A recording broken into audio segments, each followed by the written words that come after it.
Hi, this is Jane with Quick Looks this time for December, and I wanted to mention that the library does have a book club. It's called Books N Gab. The next meeting will be Friday, January 14th. They meet the second Friday of every month at 10 o'clock at the library, and the book that we're going to be discussing in January is a really good one. It's called Ordinary Grace. It's by William Kent Kruger. All of our physical copies are checked out currently, but you can check it out digitally. It's available on Hoopla in audio form, and I think it's also available as an ebook too, but you can get it that way. I listened to the narrator, and he's a pretty good narrator, so if you want to check it out, it's a really great book. And also, if you'd like to join our book club meetings and you cannot come in person, we can do it via Zoom, so we're able to have you participate via Zoom in the book club meeting if you'd like. So the book this month, like I said, is Ordinary Grace by William Kent Kruger, and it actually won the Edgar Award and several other writing awards, book awards, the year that it came out. It takes place in the 1960s. The protagonist is a 13-year-old boy in a small town in Minnesota, and the story is actually narrated 40 years later. So it's the man as an adult looking back to when he was a boy back in the early 60s in this small town during the summer in Minnesota.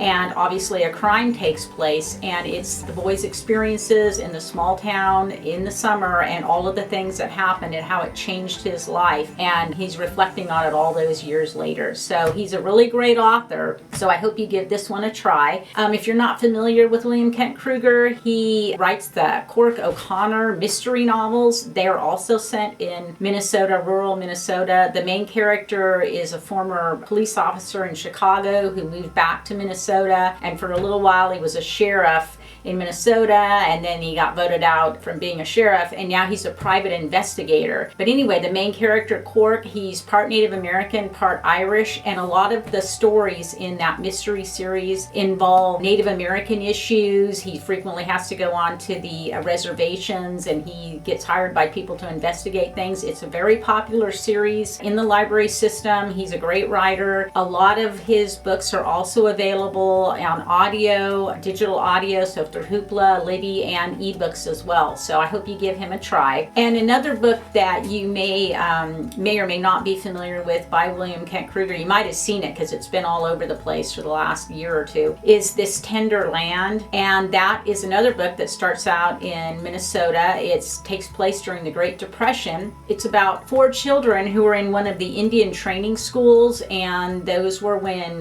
Native American children were forcibly removed from their families and forced to attend schools. And this takes place in the Great Depression. One of the children is involved in a crime, and he and his brother decide to run away from the school, and several other children go with them, and their goal is to get to the Mississippi River and then try to find somewhere where they can live and they won't be taken back to the school. And it's the story of their journey and the people that they meet and the places that they see during the summer when they're trying to get away from the school. And it's a really great book too. If you haven't read that one, we have that one on audio and digital audio and ebook too. But once again, don't forget Ordinary Grace by William Kent Kruger, and you can join the meetings via Zoom if you want. Just contact the library if you'd like more information on that. Have a good day. Bye.